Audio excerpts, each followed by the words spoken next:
Friends, আশা করি সবাই ভালো আছো। আমিও ভালো আছি। আর আজকে হচ্ছে শনিবার, এখন ঘড়িতে বাজে 11:30। এখন থেকে আজকের ব্লগটা শুরু করলাম।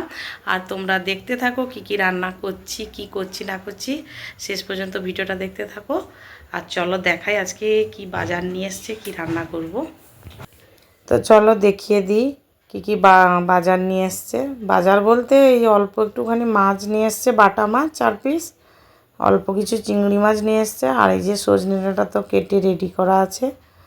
স্কুলের হলুদ ফুরিয়ে গেছিলো, আর যেখান থেকে হলুদ নিই সেই হলুদটা বাড়িতেও ব্যবহার করি আর স্কুলের জন্য নিয়ে যাই। আর এই যে ভাইয়ের বউ কিছুটা সার্ফ দিল, মানে বড় প্যাকেট ওরা কিনে নেয়, আর সেখান থেকে আমাকে অল্প কিছুটা দিয়েছে। আর আমার সত্যি কথা বলতে গলার ভয়েসটা তোমরা বুঝতেই পারছো। আমি জানি না কেন যে আজ কয়েকদিন হয়ে গেছে আমি এত গার্গেল করছি, এটা করছি ওটা করছি, কিন্তু আমার ভয়েসটা ঠিক হচ্ছে না। এদিকে রান্না করতে করতে বাড়িতে এই যে গঙ্গাদি, সঙ্গীতা ওরা এলো, ওদের একটু দরকার ছিল আমার কাছে। তো যাই হোক, ওদেরকে আবার একটু শরবত করে দিলাম। অনেক করে খেয়ে যাওয়ার কথা বললাম এমন টাইমে, দুপুরবেলায় বলছে না আজকে একটু ব্যস্ততা আছে, তো তাই জন্য ওরা চলেও গেল।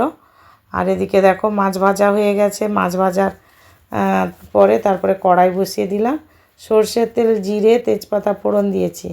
দিয়ে প্রথমে আলুটা নেড়ে নেব, তারপরে দিয়ে দেব সজনে ডাঁটা।